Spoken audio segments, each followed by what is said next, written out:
Sura's TNPSC group 4 guides group 4 தேர்வு ஜூலை 12 நடைபெறும். 3934 பணியிடங்கள் நிரப்பப்பட்டுள்ளன. குரூப் 4 தேர்வில் வெற்றி பெற வாங்கி படியுங்கள்.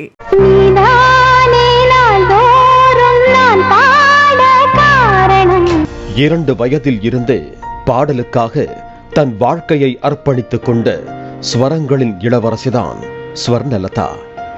அதனால்தான் சினிமாவில் குயில் பாட்டு பாடப் பிறந்த கானக்குயில் என வர்ணிக்கப்படுகிறார்.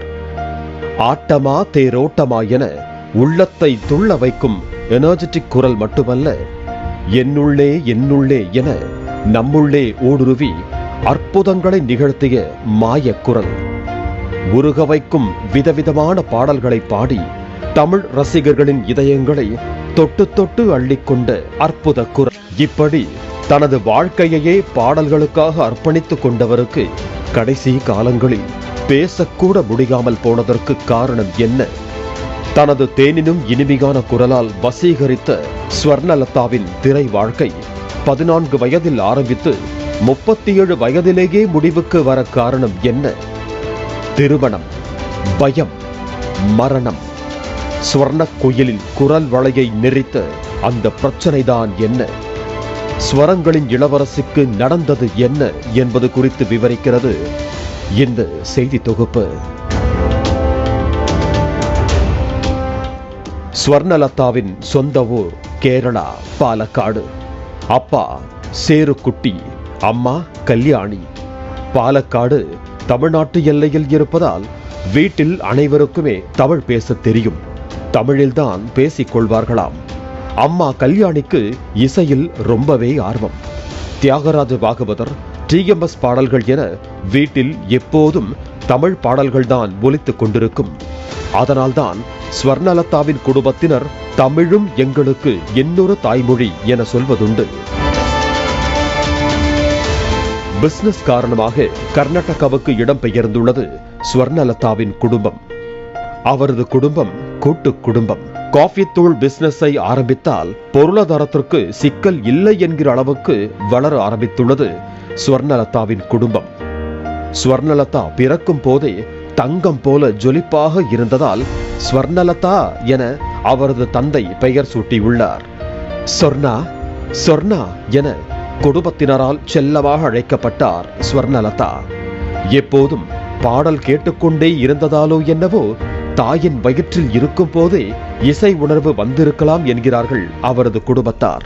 அதற்கு அவர்கள் சொல்லும் காரணம் நம்மை ஆச்சரியப்படுத்துகிறது. அதாவது, தொட்டிலில் அவரது அம்மா தாலாட்டும் போதே 1 வயது குழந்தையாக இருக்கும் ஸ்வர்ணலதாவும் அம்மாவுடன் சேர்ந்து கொண்டு பாடுவாராம்.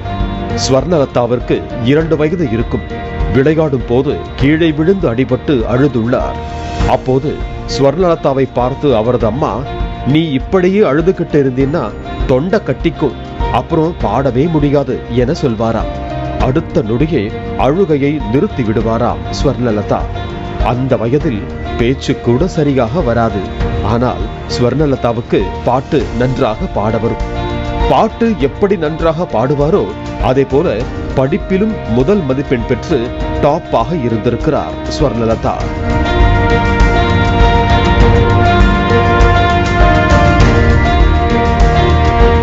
ஓவியமும் நன்றாக வரையக்கூடியவர். இப்படி எல்லாவற்றிலும் எக்ஸ்ட்ராடினரியாக இருந்ததால் அப்பா அம்மா இருவருக்குமே மிகவும் செல்லமான பிள்ளையாக வளர்ந்திருக்கிறார். சிறு வயதில் இருந்தே பாட ஆரம்பித்ததால் பெரிய பாடகி ஆக வேண்டும் என்பதுதான் ஸ்வர்ணலதாவின் கனவு. கர்நாடகாவில் நிறைய கச்சேரிகளில் பாட ஆரம்பித்துள்ளார். இதனைத் தொடர்ந்து கன்னட சூப்பர் ஸ்டார் ராஜ்குமாருடன் மேடைகளில் சேர்ந்து பாடியுள்ளார். அப்போது கிடைக்க ஆரம்பித்த அபாரமான பாராட்டுத்தான் ஸ்வர்ணலதாவை சினிமா வாய்ப்பு தேட வைத்திருக்கிறது. அப்படித்தான் அப்பாவின் இறப்புக்கு பிறகு தனது அம்மா அண்ணனுடன் சென்னைக்கு வந்திருக்கிறார் ஸ்வர்ணலதா. சென்னையில் வாடகை வீடு எடுத்து தங்கிய ஸ்வர்ணலதா தான் பாடிய கேசட்டுகளை எல்லாம் வாய்ப்பிற்காக கொடுத்துவிட்டு வருவாராம். ஆனாலும் திரைத்துறையில் உள்ளவர்களிடம் இருந்து எந்த அழைப்பும் ஆரம்பத்தில் வரவில்லை. ஆனால் வாய்ப்பு கிடைக்கவில்லை என்பதற்காக சோர்ந்து விடவில்லை ஸ்வர்ணலதா. பொறுமையோடு விடாமல் நம்பிக்கையோடு வாய்ப்புகளை தேடியிருக்கிறார். அந்த நம்பிக்கைதான் தமிழ் சினிமாவில் தேசிய விருது பெற்ற பாடகி என்ற அளவுக்கு உயர்த்தியது. வாய்ப்பு தேடிய காலங்களில் MSVயிடம் உயர்ந்த மனிதன் படத்தில் வரும் சுசீலா பாடிய பால் போலவே வான் மீதிலே பாடலைத்தான் பாடி காண்பித்துள்ளார். அவருக்கு ரொம்பவே பிடித்து போக அடுத்த வாரமே நீதிக்கு தண்டனை படத்தில் சின்னஞ்சிறு கிளியே பாடல் பாடுவதற்கு வாய்ப்பு கொடுத்துள்ளார் MSV. அப்போது ஸ்வர்ணலதா மட்டுமல்ல, அவரது குடும்பத்தினர் அடைந்த மகிழ்ச்சிக்கு எல்லையே இல்லை. அதற்கு கிடைத்த சம்பளத்தை கூட தனது அம்மாவின் கையில் கொடுத்து காலில் விழுந்து ஆசீர்வாதம் வாங்கிக் கொண்டாராம் ஸ்வர்ணலதா. அதற்கு பிறகு இசைஞானி இளையராஜாவின் இசையில் அதிகமாக வாய்ப்பு கிடைத்துள்ளது. குயில் பாட்டு வந்ததென்ன இளமானே, போவோமா ஊர்கோலம், என்னை தொட்டு அள்ளிக்கொண்ட மன்னவன் பேரும் என்னடி, மாலையில் யாரோ மனதோடு பேச, விடலப்புள்ள நேசத்துக்கு காலையில் கேட்டது கோயில் மணி, அடி ராக்கம்மா கையத்தட்டு, மாசி மாசம் ஆளான பொண்ணு, நீதானே நாள்தோறும் நான் பாட காரணம் என பாடிய அத்தனை பாடல்களுமே சூப்பர் ஹிட் அடித்தது. அதுவும் வள்ளி படத்தில் ஸ்வர்ணலதா பாடிய என்னுள்ளே என்னுள்ளே பாடல்தான் தனக்கு மிகவும் பிடிக்கும் என ரஜினிகாந்த் பாராட்டியுள்ளார். பாடும்போது சிலருக்கு ஹை பிட்ச் வராது, சிலருக்கு லோ பிட்ச் வராது. ஆனால் ஸ்வர்ணலதாவுக்கு லோ பிட்ச் ஹை பிட்ச் இரண்டுமே அசால்ட்டாக வரும். ஆனால் அவர் ரொம்பவே கஷ்டப்பட்டு பாடிய பாடல் குயில் பாட்டு பாடல் தானாம். அந்த பாடலுக்குத்தான் தேசிய விருது கிடைக்கும் என எதிர்பார்த்தாராம் ஸ்வர்ணலதா. ஆனால் AR ரஹ்மான் இசையில் போராளே பொண்ணுத்தாயி பாடலுக்குத்தான் தேசிய விருது கிடைத்தது. ஸ்வர்ணலதா சினிமா பாடல்கள் மட்டுமல்ல, பக்தி பாடல்களையும் பாடியுள்ளார். குறிப்பாக அம்மையப்பன் உந்தன் அன்பே நிரந்தரம் பாட்டு கிறிஸ்தவர்கள் மத்தியில் மிகவும் பிரபலம். மும்பையில் ஒரு பிரபல பாதிரியார், நான் இறக்கும் போது இந்த பாடலைத்தான் போட வேண்டும், நான் இறைவனோடு கலக்க அது உதவும் என சொல்லிவிட்டு இறந்துள்ளார். அப்படி ஒரு தெய்வீகமான குரல்தான் ஸ்வர்ணலதாவிற்கு. இப்படி தனது அற்புத குரலால் திரையுலகத்தில் புகழின் உச்சத்துக்கு சென்று கொண்டிருந்தவருக்கு இப்படி ஒரு நிலை வரும் என யாருமே எதிர்பார்க்கவில்லை. வீட்டில் மாப்பிள்ளை பார்க்க ஆரம்பித்ததாக கூறப்படுகிறது. அப்போது திருமணம் செய்துவிட்டால் பாடுவதற்கு தடை ஏற்படுவோ என அச்சப்பட்டுள்ளார் ஸ்வர்ணலதா. அதனாலேயே அவர் திருமணம் செய்து கொள்ளாமல் இருந்ததாக கூறுகிறார்கள் அவரது குடும்பத்தினர். இந்த சூழலில்தான் ஸ்வர்ணலதாவின் குடும்பத்தினருக்கு பேரிடியாய் விழுந்தது அந்த தகவல். ILD எனப்படும் இன்டர்ஸ்டிஷியல் லங் டிசீஸ், அதாவது நுரையீரலில் ஏற்படும் அரிய வகை பிரச்சனை இருப்பதாக கூறியிருக்கிறார்கள் ஸ்வர்ணலதாவை பரிசோதித்த மருத்துவர்கள். நுரையீரல் பாதிக்கப்பட்டால் மூச்சு விடுவதே சிரமம். ஆனால் அந்த சூழலிலும் மூச்சை பிடித்துக் கொண்டு பாட முயற்சித்திருக்கிறார் ஸ்வர்ணலதா.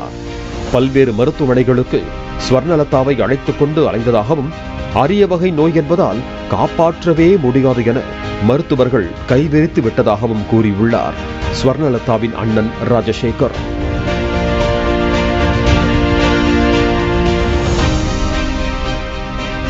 அற்புத குரலால் எண்ணற்ற பாடல்களை பாடி தமிழ் ரசிகர்களை உருக வைத்த ஸ்வர்ணலதாவால் கடைசி காலங்களில் பேசக்கூட முடியாமல் போனதுதான் வேதனையின் உச்சம்.